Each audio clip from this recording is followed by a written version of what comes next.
Bismillahirrahmanirrahim. Alhamdulillahirabbil alamin. Allahumma shalli wa sallim wa barik ala Muhammad wa ala ali Muhammad. Allahumma anfa'na bima 'allamtana wa 'allimna ma yanfa'una wa zidna ilma wa barik lana fi ilmina warzuqna al-ikhlasa fil qawli wal 'amali kamila. Wa nas'aluka Allahumma ilman nafi'an la yunsa wa tawfiqan da'ima wa sihhatan wa yaqina. Amin ya rabbal alamin. Alhamdulillah kaum muslimin rahimakumullah. Hari ini tanggal 21 Rabiul Akhir 1443 kita lanjutkan pengajian kitab Umdatul Ahkam. Kita sudah sampai pada Kitabul Haji, kitab tentang haji. Hadis nomor 211.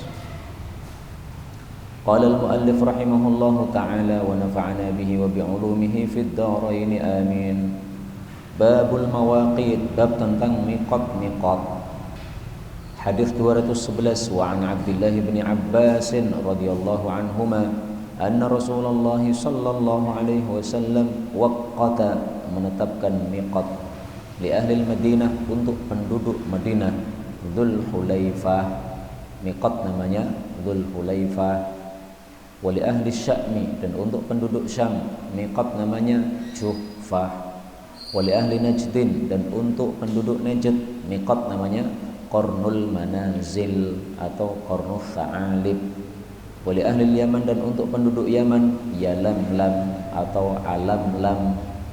Wa qala, dan beliau bersabda, hunna, tempat-tempat itu, miqat-miqat itu, lahunna, bagi mereka, yaitu orang-orang yang ada di situ.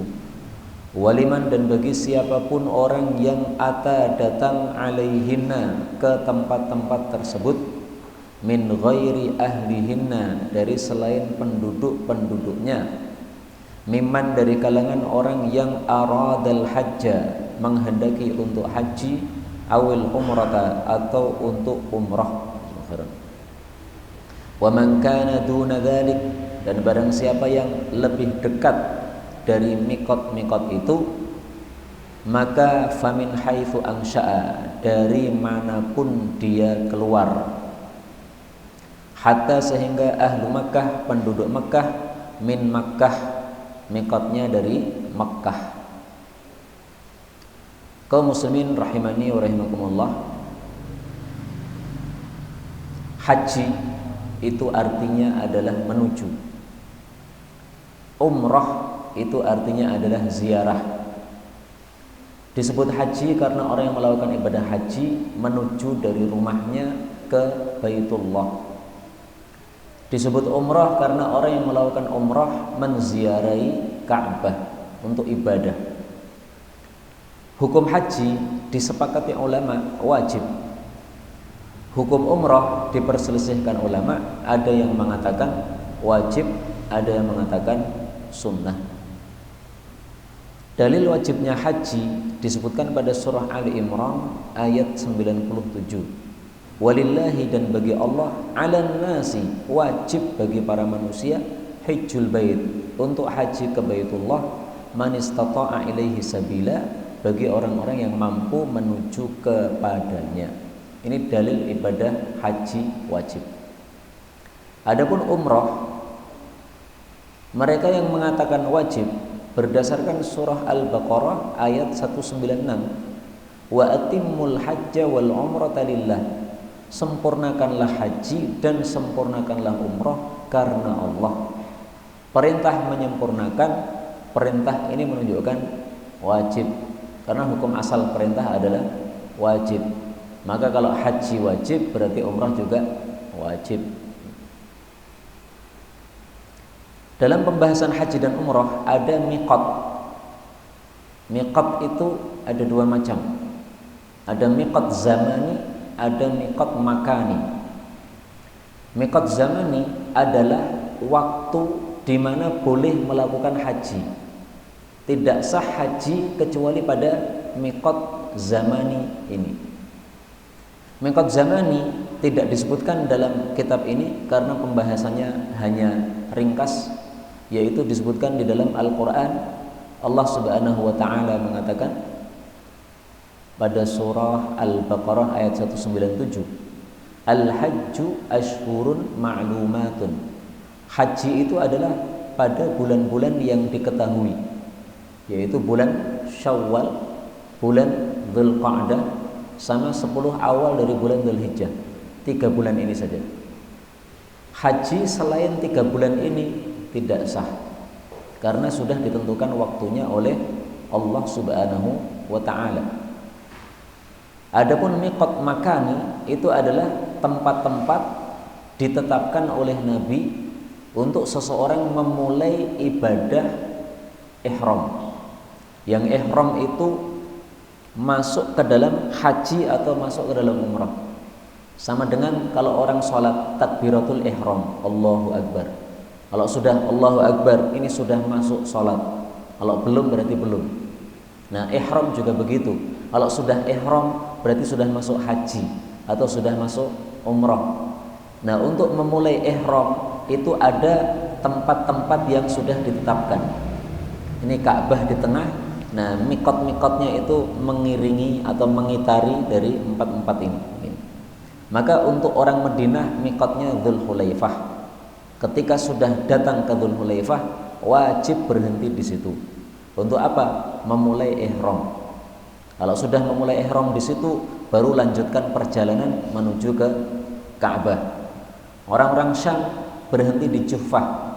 Tapi karena Juhfah sudah menjadi kota mati, orang-orang akhirnya ihramnya di sampingnya Juhfah. Tempat namanya Rabigh. Nah, itu digunakan untuk ihram bagi orang-orang Syam. Najd di Qarnul Manazil, nama lainnya Qarnul Tha'alib. Orang Yaman di Yalamlam, nama lainnya Alamlam. Ya, boleh pakai ya atau pakai hamzah. Yalamlam atau Alamlam. Lah terus kalau 4 saja miqatnya, bagaimana penduduk-penduduk yang bukan dari Madinah, bukan Syam, bukan Najd, bukan Yaman? Kata Nabi, liman ata alaihinna. Bagi siapapun yang mendatangi tempat itu dihukumi sama.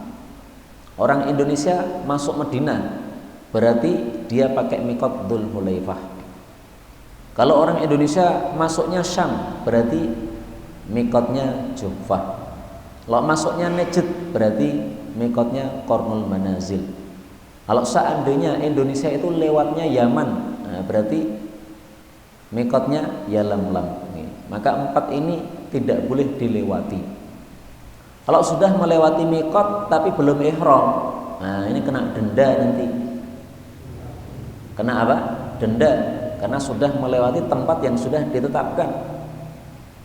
Lah supaya tidak melewati yang sudah ditetapkan, boleh enggak kita ihramnya sejak di Indonesia? Di Indonesia sudah pakai baju ihram dulu, sudah mengucapkan lafal ihram dulu, padahal belum masuk Dzulhulaifah.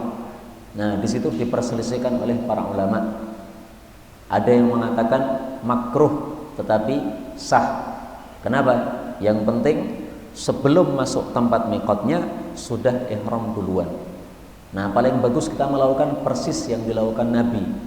Ihram dilakukan ketika sudah sampai ke tempat miqat. Sampai di miqat turun, kemudian membaca apa?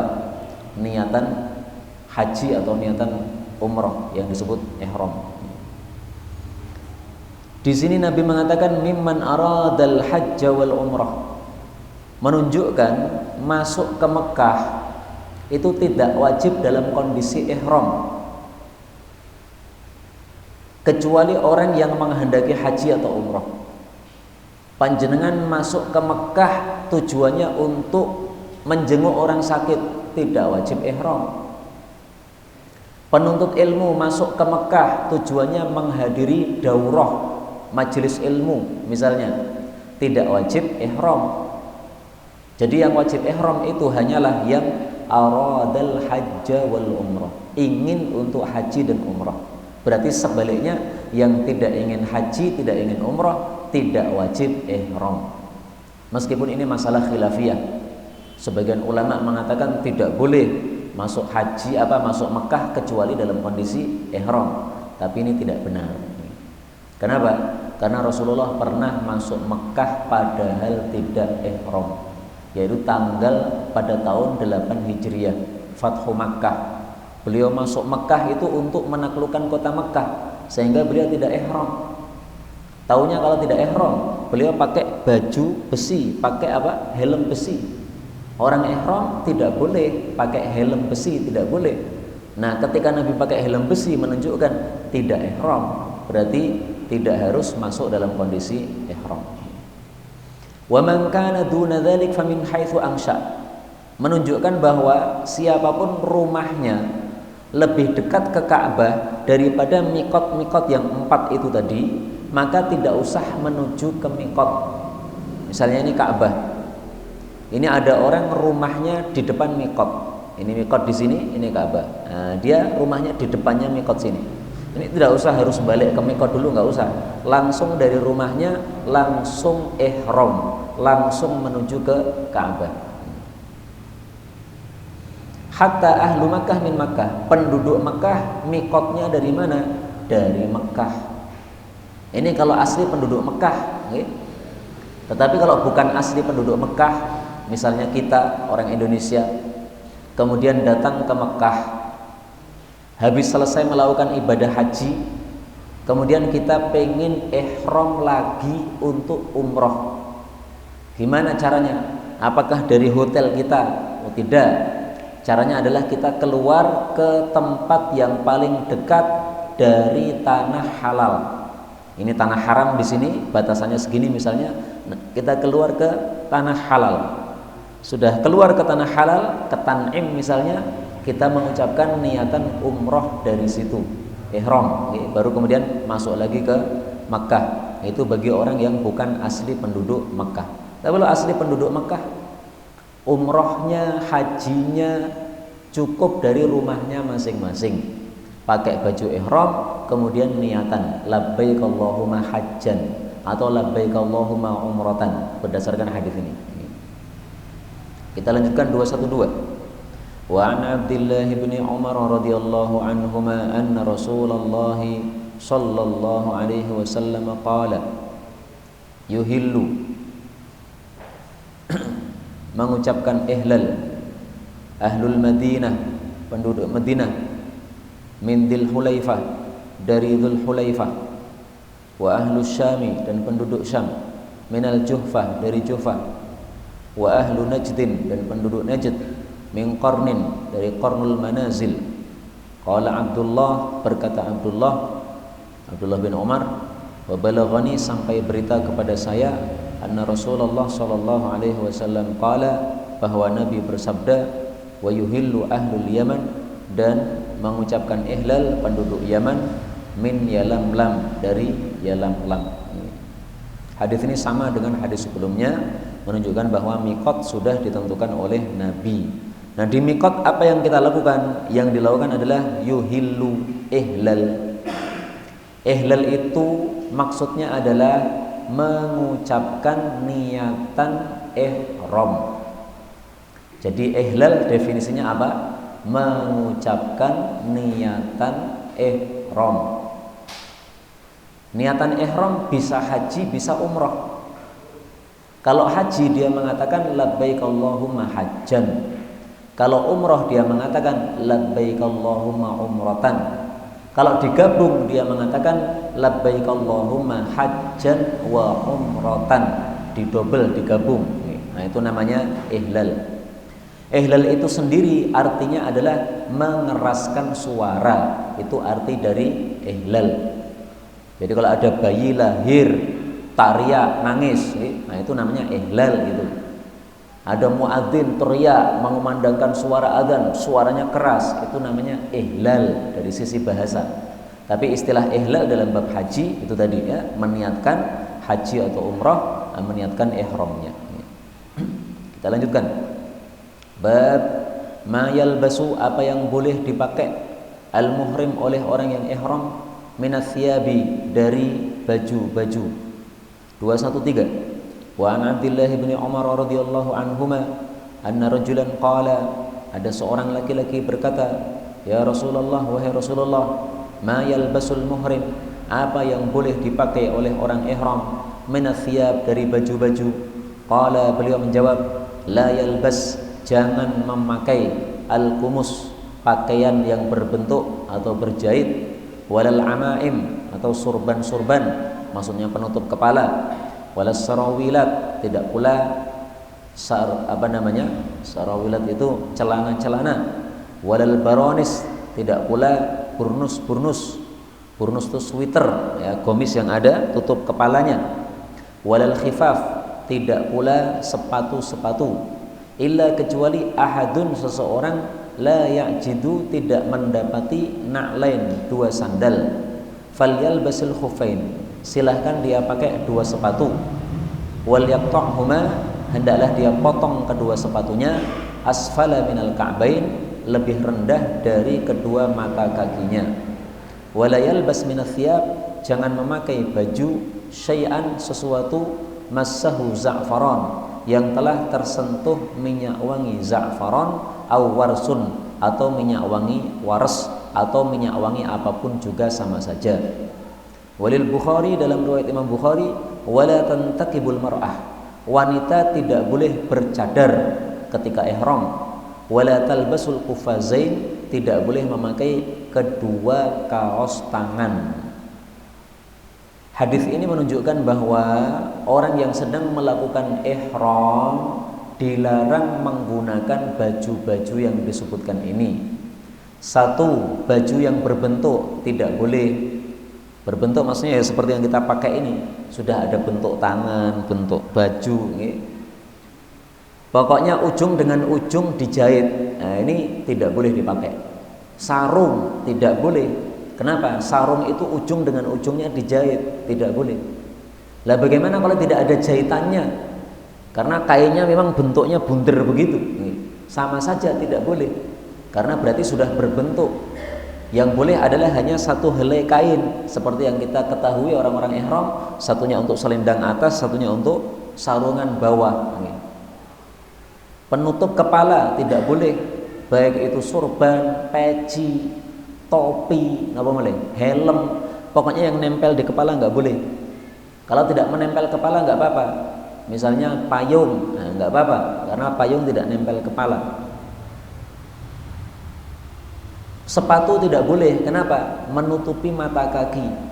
Bagi yang tidak punya sandal boleh pakai sepatu, tetapi sepatunya dipotong sehingga kedua mata kakinya terbuka atau tertutupi. Nah, perintah ini memotong sepatu sehingga mata kakinya terbuka, ini perintahnya sudah mansukh. Maka saya kasih tanda merah. Merah ini berarti apa? Sudah mansukh, sudah terhapus hukumnya. Taunya dari mana? Nah, nanti dari hadis yang lain. Jadi bagi siapapun yang tidak punya sandal, dia boleh pakai sepatu dan tidak harus apa? Memotong. Karena perintah memotongnya ini sudah mansukh. Kemudian tidak boleh pakai baju yang sudah terkena minyak wangi. Lah kalau bajunya terkena minyak wangi gimana? Dicuci sampai minyak wanginya hilang. Ketika kita bau sudah nggak ada wanginya. Baju dikasih molto, baunya wangi dahsyat, tidak boleh untuk ihram. Dan ini berlaku untuk laki maupun perempuan, sama saja. Adapun yang sebelum-sebelumnya tadi, tidak boleh pakai penutup kepala, tidak boleh pakai baju yang berbentuk, ini hanya untuk laki-laki. Untuk perempuan seperti baju biasa nggak ada masalah. Perempuan karena memang harus menutup auratnya. Tapi perempuan tidak boleh pakai penutup wajah, cadar, masker, tidak boleh. Khusus ketika ihram saja. Nanti ihramnya selesai, haji selesai, umrah selesai, pakai lagi cadar silahkan. Tapi selama proses umrah, proses haji, yaitu selama ihram, tidak boleh pakai cadar. Penutup tangan tidak boleh, dilepas semuanya. Karena orang Arab biasanya mereka pakai cadar dan mereka pakai penutup tangan. Meskipun tangan bukan aurat, wajah bukan aurat. Monggo.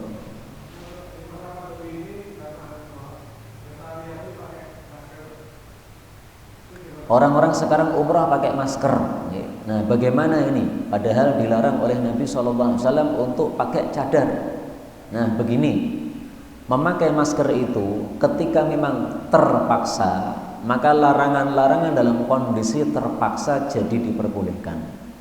Sehingga seandainya panjenengan kalau umroh tidak pakai masker ditangkap polisi Arab daripada mendekam di penjara, maka panjenengan pakai masker tidak apa-apa.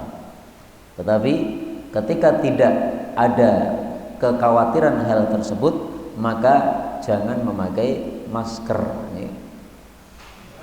Monggo Ustaz.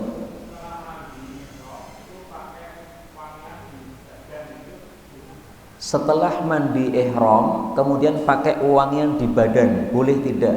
Boleh. Karena yang dilarang adalah sauban massahu za'faron. Baju terkena minyak wangi, itu yang enggak boleh.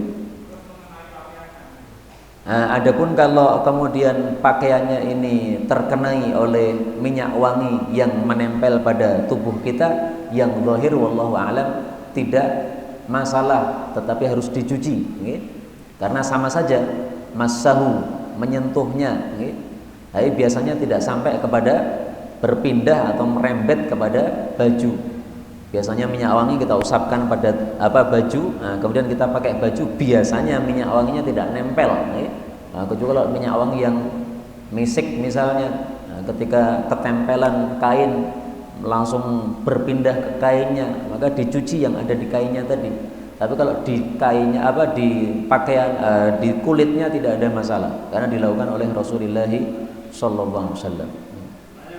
Monggo Pak. Badal haji boleh, badal haji boleh. Nanti akan kita tampilkan dalilnya insyaallah taala. Meskipun hadisnya diperselisihkan ulama, Pak. Ada yang mengatakan dhaif, tapi boleh kita mengikuti pendapat yang mengatakan sahih, termasuk mazhab Syafi'i itu membolehkan badal haji berdasarkan hadis-hadis yang ada. Nggih.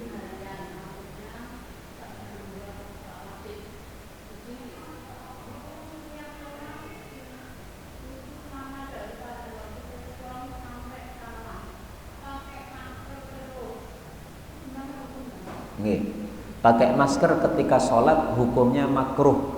Maka kalau tidak terpaksa jangan pakai masker ketika sholat. Ketika terpaksa silahkan. Tidak terpaksa lepas. Terpaksa pasang, monggo. Jadi kalau terpaksa jangan dilarang. Misalnya ini orang batuk-batuk, jangan dilarang, biar aja pakai masker, monggo. Cukup Bu?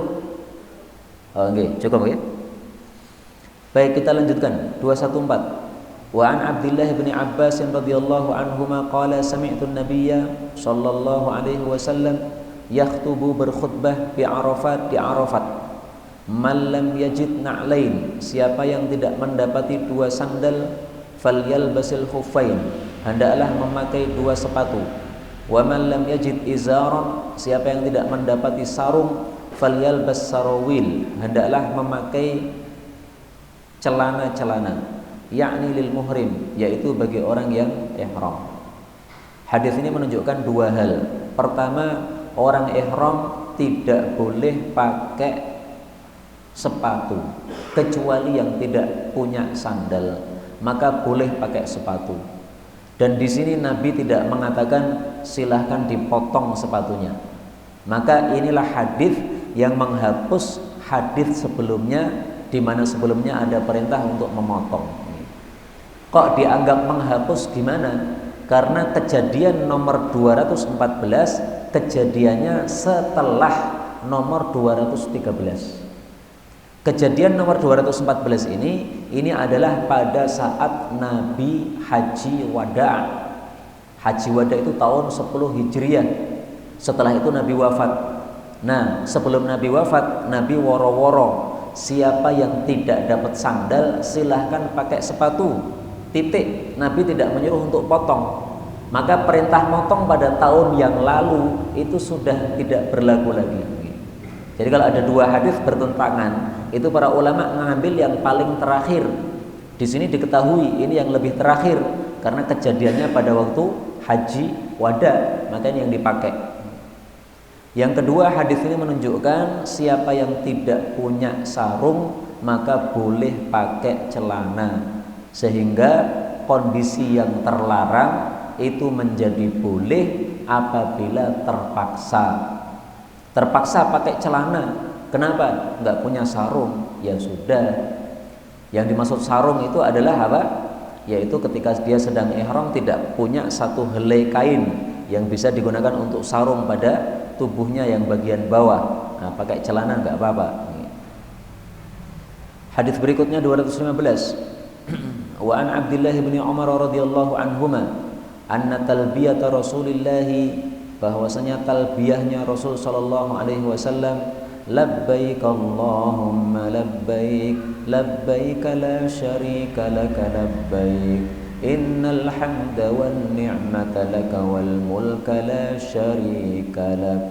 Qala, berkata rawi, wa kana Abdullah, dan adalah Abdullah bin Umar, yazidu fiha, menambah dalam talbiyahnya, labbaik labbaik wa sa'daik wal khairu biyadaik warraghba'u ilaika wal amal. Labbaik Allahumma, aku penuhi panggilanmu ya Allah. Labbaika labbaika la syarika laka, tidak ada sekutu bagimu. Labbaika, innal hamda, sesungguhnya pujian, wan ni'mata, dan nikmat, laka, milikmu, wal mulk, dan kerajaan juga milikmu. La syarika lak, tidak ada sekutu bagimu. Labbaika labbaika, aku penuhi panggilanmu. Wa sa'daika, aku siap melaksanakan perintahmu. Wal khairu, dan kebaikan itu, biyadaika, pada kedua tanganmu. Warraghba'u, dan harapan, ilaika, kepadamu saja.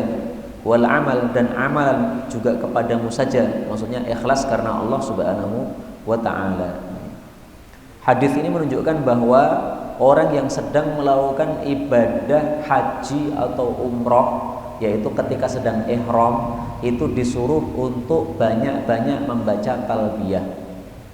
Dari mulai pertama memasang baju ihram, kemudian sudah ihlal, nah mulai saat itu sampai datang ke Mekah itu membaca talbiyah terus, talbiyah terus, talbiyah terus. Alhamdulillah sekarang kita pakai bis, Pak. Perjalanan dari Madinah menuju ke Mekah ini cukup paling 7 sampai 9 jam. Maka talbiyah kita 7 sampai 9 jam, enggak lama-lama. Zaman dulu namanya pakai unta dari Madinah sampai Mekah itu bisa 7 hari. 7 hari talbiyah terus, tidak berhenti-berhenti, susah. Nah, maka alhamdulillah. Karena itu orang yang umroh tolong diingat-ingat, selama perjalanan ini disyariatkan untuk talbiyah. Talbiyah terus, jangan berhenti. Karena dulu ketika umroh saya lihat orang-orang tidak pada talbiyah, malah pada ngobrol-ngobrol. Suami istri duduk bareng toh nggih di bis. Nah, talbiyahnya paling 1 kali, 2 kali atau 10 kali, habis itu ngobrol terus sampai Mekah. Nah, ini enggak benar kayak begini. Talbiyah terus, talbiyah terus, talbiyah terus, talbiyah terus, talbiyah terus. Untuk yang laki-laki talbiyahnya sunnahnya keras suaranya, sampai suaranya entek, bukan apa-apa. Untuk yang perempuan talbiyahnya tidak usah dikeraskan suaranya, karena mengeraskan talbiyah ini khusus bagi kaum laki-laki. Rasulullah Shallallahu Alaihi Wasallam bersabda tentang fadilah mengeraskan suara talbiyah. Afdolul haji, paling afdolnya ibadah haji adalah al-ajju, mengeraskan talbiyah, wasajju, dan menyembelih binatang hadyu, binatang yang disembelih orang haji. Hadis riwayat Tirmidzi, derajatnya hasan. Nah, tapi ini khusus para laki-laki, okay? Perempuan-perempuan tidak usah mengeraskan suara mereka. Nah, talbiyahnya gimana? Ini talbiyahnya. Labbaik Allahumma labbaik labbaik la syarika lak labbaik innal hamda wan ni'mata lak wal mulka la syarika lak. Boleh enggak ditambahi? Boleh. Karena Sayyidina Umar menambahi, Ibnu Umar menambahi, labbaik labbaik wa sa'daik wal khairu biyadaika war raghba'u ilaika wal amal. Dan Nabi mendengar tambahan dari Ibnu Umar, diam saja, tidak melarang, menunjukkan bahwa menambah-nambahi di sini boleh. tapi lebih afdolnya tidak ditambahi. Jadi lebih utama mana? Ditambahi atau tidak? Lebih utama tidak ditambahi. Kenapa? Nabi tidak nambah-nambahi. Dari awal sampai akhir talbiyahnya Nabi itu tok, tidak ada tambahannya sama sekali. Nah, Ibnu Umar punya pendapat saya tambahi saja. Nabi mendengar, Nabi diam, berarti tidak apa-apa. 216. Wa an Abi Hurairah radhiyallahu anhu qala qala Rasulullah sallallahu alaihi wasallam la yahillu tidak halal limra'atin bagi seorang wanita tu'minu billah wal yaumil akhir beriman kepada Allah dan hari akhir antusafira untuk safar masirata yaumin wa lailatin perjalanan sehari semalam laisa ma'aha hurmah tidak ada bersamanya mahram. Wa fi lafdhin lil Bukhari la tusafir jangan safar yauman satu hari wala lailatan tidak pula satu malam illa ma'adhi mahram kecuali bersama mahramnya. Hadis ini ditampilkan di sini untuk menunjukkan bahwa ibadah haji maupun ibadah umroh tetap harus bawa mahram. Tidak ada mahram jangan safar. Kalau nekat safar gimana? La yahillu tidak halal alias haram. Kalau nekat gimana? Ya saya khawatir umrohnya tidak diterima Allah. Kenapa? Menerjang larangan Nabi Muhammad sallallahu alaihi wasallam. Sama dengan orang sholat tetapi menerjang larangan. Misalnya sholat pakai baju malingan. Nah, saya khawatir sholatnya tidak diterima. Kenapa? Maling baju dilarang. Nah, ini malah maling baju habis itu sholat. Nah, khawatir kalau sholatnya tidak diterima. Sama dengan orang nyolong duit untuk apa? Untuk haji. Nah, hajinya hasil dari korupsi, orang kacek, nggak ada nilainya di hadapan Allah Subhanahu wa Ta'ala. Nah, karena itu orang yang tidak punya mahram jangan nekat haji atau umroh. Khawatir kalau amalannya tidak diterima oleh Allah Subhanahu wa Ta'ala. Karena di sini la yahillu tidak halal. Kaum muslimin rahimani wa rahimakumullah, di sini disebutkan perjalanan sehari semalam, tapi ini tidak membatasi. Karena dalam hadis yang lain Nabi menyebutkan perjalanan 2 malam. Dalam hadis yang lain Nabi menyebutkan perjalanan 3 malam. Dalam hadis yang lain Nabi mengatakan safar apapun, tidak semalam, tidak sehari, tidak disebutkan. Berarti setengah hari pun sama saja, 1 jam pun sama saja.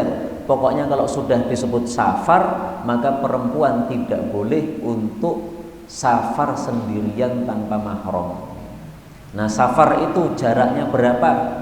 Kalau menurut mayoritas para ulama, yang disebut safar itu jaraknya 80 kilo.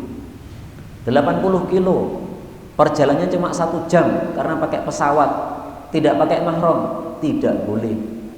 Dari Solo ke Jakarta lebih dari 80 kilo. Dari Solo ke Surabaya lebih dari 80 kilo. Perempuan sendiri tanpa mahram, meskipun aman, tidak boleh. Kenapa? Karena la yahillu tidak halal alias haram, dosa. Kalau nekat berarti apa? Dosa. Nah, ini kaitannya dengan bab haji. Kenapa hadis ini disebutkan dalam kitab ini? Kemudian tadi ada pertanyaan badal haji. Saya janjikan saya tampilkan dalilnya.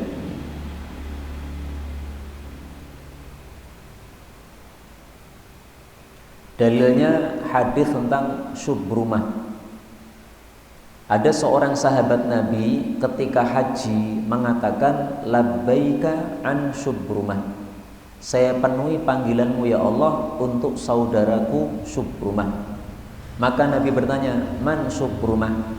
Syubrumah kuwi sapa? Qala akhun li. Maka dijawab, dia saudara saya menghajikan. Maka Nabi bertanya, hajjajta an nafsik? Kamu sudah haji untuk kamu sendiri? Dia mengatakan la, belum. Maka Nabi mengatakan hujja an nafsik, kamu haji dulu untuk dirimu, thumma hujja an Syubrumah, lalu kamu bisa menghajikan Syubrumah. Nah, hadis ini diriwayatkan oleh Abu Dawud dan Ibnu Majah, disahihkan oleh Ibnu Hibban. Nah, maka hadis ini derajatnya apa? Sahih. Meskipun saya jujur, ada yang mengatakan hadis ini tidak sahih karena mauquf, tidak sampai kepada sabda Nabi SAW. Tapi kita mengikuti Ibnu Hibban yang mensahihkan, tidak ada masalah. Dan ini ditulis oleh Ibnu Hajar karena dia madhabnya Syafi'i. Madhab Syafi'i berpendapat boleh menghajikan orang lain badal haji. Syaratnya dua.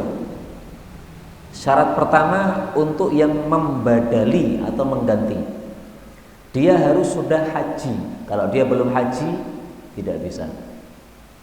Syarat yang kedua untuk orang yang dihajikan. Yang dihajikan ini harus orang yang sudah mati atau orang yang masih hidup tetapi dia sakitnya tidak diharapkan sembuh. Misalnya stroke. Nah, stroke itu biasanya tidak diharapkan sembuh. Misalnya dokter mengatakan, wah pun sabar mawon pak, sampai ajal menjemput, ya sudah, nggak bisa apa-apa. Nah, maka dihajikan oleh orang lain, nggak ada masalah. Tapi yang sehat, segar dihajikan oleh orang lain tidak bisa. Sakit pusing dihajikan orang lain nggak bisa. Kenapa? Pusing itu ada masanya. Nanti pusingnya hilang, sudah tidak pusing lagi, bisa haji sendiri. Nah, syaratnya dua itu pak. Sehingga kalau memenuhi syarat dua ini, syarat bagi yang dihajikan maupun syarat bagi yang menghajikan, maka hajinya sah. Baik, berarti sudah selesai apa yang ingin saya sampaikan pada pengajian kali ini. Sisa waktu saya buka untuk tanya jawab saja. Monggo Ustaz.